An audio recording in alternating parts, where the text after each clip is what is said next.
The world of startups, not just in India but globally, are dominated by the word tech.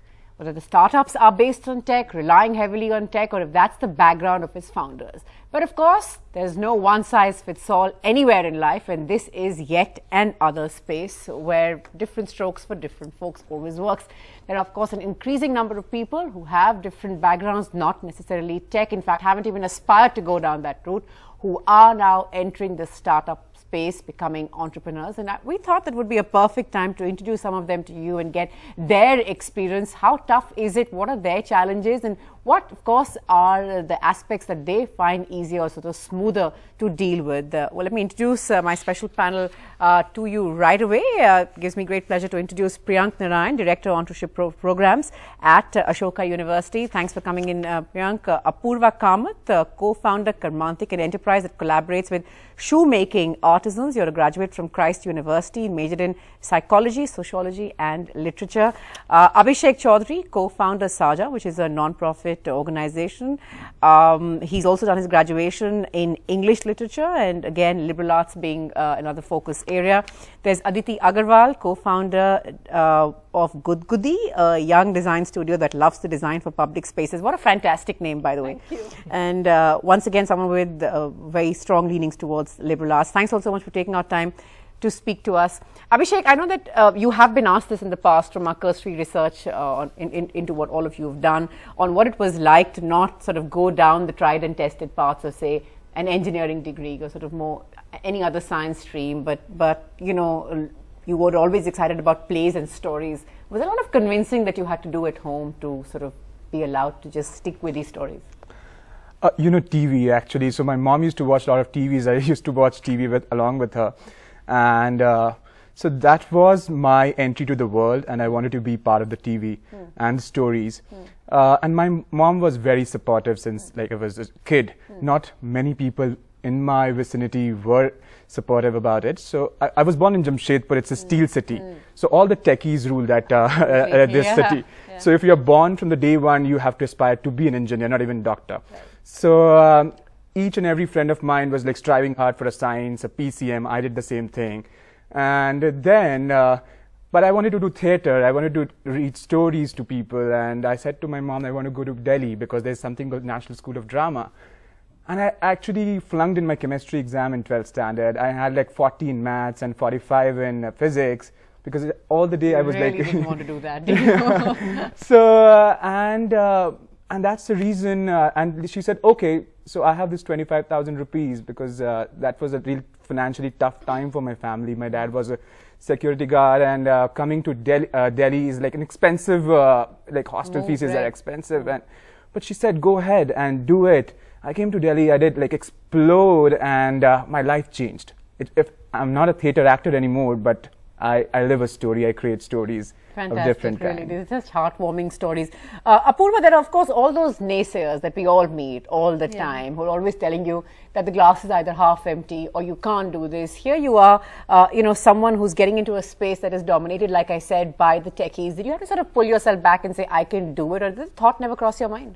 So this thought never crossed my mind because I'm working with craftsmen and even if I have to sell online, technology has become so accessible. Like I don't have to have a tech background because it's so intuitive. I can have apps, I can have people helping me. But is it the core of my business? No, that's not the core of my business. So it came naturally and it never bothered that I'm not a tech savvy person.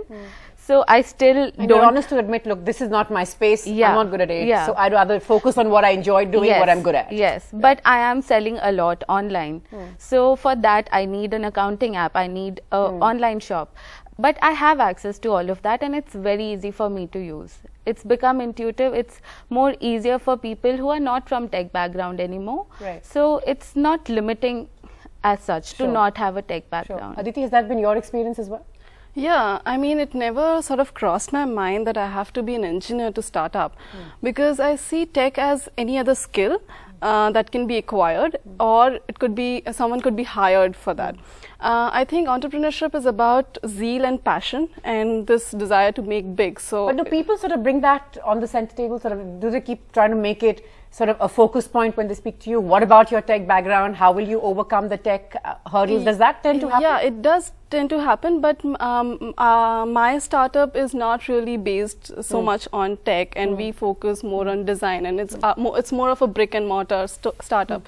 It's definitely more difficult to make people understand your startup as in comparison to a tech startup, but I don't think it's like a major. Doesn't really get in the way. Yeah. That's really good to know. Priyanka is someone who's sort of looking at these entrepreneurship programs, who's sort of really involved in encouraging people who have these ideas. Do you believe that the time has now come, the point that Apurva was making, that it doesn't really get in the way? Like it's a mindset issue. Maybe there are lots of people who believe that it is a prerequisite, but an increasing number, do you believe, in your experience, are willing to try it? Absolutely. I think a lot of entrepreneurs which are coming out from non-tech colleges are very comfortable with what they're doing, and they're able to get in the technology skills from their friends, their peers, and also technology becoming a lot more easier for them to understand. Their ability to take risk is much higher because they are not bound by what only the technology framework which is being offered to them. From our university, we've seen a number of non-tech ideas taking to a certain level, and we also see a lot of acceptance of these ideas coming forth. Is it easy? Definitely not, because I think there is still a very strong mindset that an engineering graduate or an MBA graduate, and especially the branded universities have. Even IIT, IIM ka thappa is supposed to be like a short guarantee of success, which is really not necessarily the case. And even from a funder's perspective, I think there is a change that is required, and we are working towards getting more acceptance towards people who don't come from an engineering or an IIT or an IIM background. So that definitely is something that is we're moving towards, but not yet there completely. Right. All of you, of course, met at this Young India Fellowship Program. We're very coveted. When you sort of got into it, was entrepreneurship really center stage? Did you get into it thinking, this is what I want to do? Abhishek, were you sort of clear, or? Because you seem like the kind of, I'll go with the flow person, but were you actually doing that, or were you all set with sort of an idea? So it was not an idea, but many ideas. So when I walked to YF, it was with like several ideas I want to experiment with. For sure, I wanted to build something along with people. And so the idea, Saja, which is like working with parents and communities to be invested in children education, it evolved at YF. So it was something called a project called Experiential Learning Module, which later transformed into a full-fledged company with now in 3 states. So I walked into YF with this idea of building an organization. What about you, Aditi? Did you know what you were going to do? Yeah, so I had a slight idea that I would start something on my own, but not really. Like, I mean, I think being at YF really helped me because, not just like the courses, but I think everyone at YF, because of the diversity, is always buzzing with a new idea every day, and it's all fresh and stuff. So that kind of triggered this whole thing that, I am also capable of starting something on my own. It kind of motivated me and led me to there. Right. Yeah. Priyank, to all those perhaps want to know that, what can you teach at an entrepreneurship program? What does it really involve? And is entrepreneurship something that can be taught? Yes. What would you say? Absolutely. So entrepreneurship is like any other skill, right? It's a skill. You can acquire it. You can acquire it. You can learn it. There are certain fundamentals of it. Are there some people naturally good at it? Yes. Like any other skill, there are people who are good at it. But entrepreneurship as a skill is something through various interventions can be acquired. In addition to acquiring the skill, there are also facilitating the whole process of entrepreneurship, which institutions like ours are working on. So we help, through various programs, help entrepreneurs become successful at various stages of the life cycle of an entrepreneur. So do you have the right idea? Do you have the right market? Are you focusing on the right way to grow? Do you have access to funds? And then how do you actually take your business idea global, or make it a globally relevant thought process? In addition to that, there are certain fundamental skills that we are teaching. Stuff like communication, critical thinking, creative problem solving. Now, these are skills which are very well ingrained into a liberal education, liberal arts perspective. And these are skills which build a very strong entrepreneurial mindset. And they are something which are integrated into our programs that we are able to deliver to our students. And they are able to then apply these things in the context that they are creating their ventures. In addition to that, we have certain structured programs, like we run an entrepreneur in residence program, which is a soft launch for our entrepreneurs. We also have partners with a lot of our accelerators. If I can just interrupt you there, so would it be fair to say that most of the students in this program have a liberal arts background, or do you sort of see a bit of a mix? Do you also see occasionally people who are outside the liberal arts world, maybe, you know, who've had tech background getting into these entrepreneurship programs? How does it really work? We do have few students who have a tech background who come into who our want to program, learn these kind of soft skills you're talking about, absolutely. which are now key. Yeah. Right.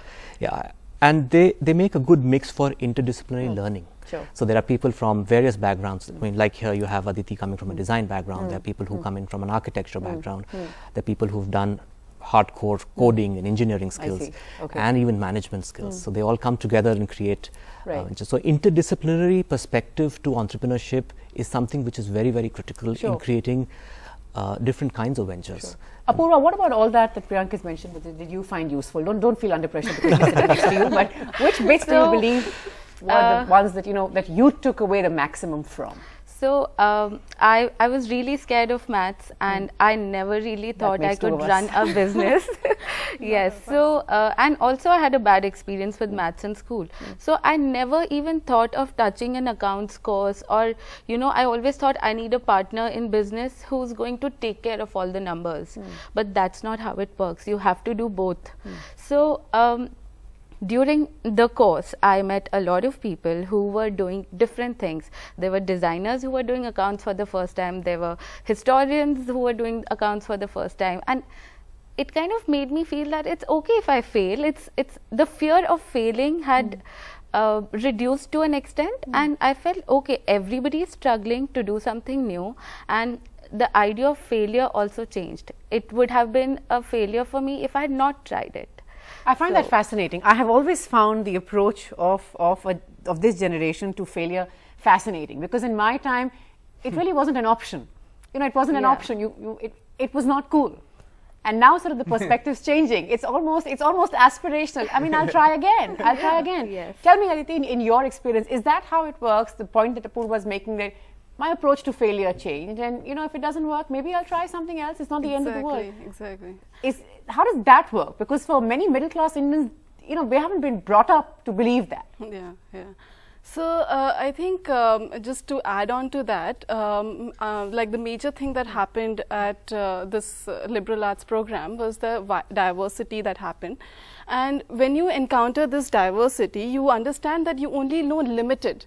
That when you are at your own college, at your own skill-based college, you feel okay, you know everything. But when you are at this diverse group, you know only limited, and you sort of try to accept it. You accept that you only have certain limited skill, and beyond that, if you have to grow, this is the opportunity to perhaps expand that skill set. And you have to then take help of certain other people, and that's how you grow. So I think the idea of failing changes there, as you do not think of only yourself when you're like into something. And none of you, all three of you, not really worried about it even right now, because these are uncertain times for all of us. It's scary. So these are at this stage, it's scary for me. I have a 25-member team, and we have a credibility, and it's scary when at this stage. But it's not going to stop me for sure, or any one of us. It's failing at this. Earlier, like when I started at 22, failing was not a big deal. But now I'm 27, and it will cost. It's a bigger loss when I fail at this point of time. So I failed. I had like 3 startups before Saja became an idea and an enterprise. I see. 2 of them didn't work, but that's good. Saja worked well. So, but now I think as I'm aging, at 27, you're talking about aging, but okay.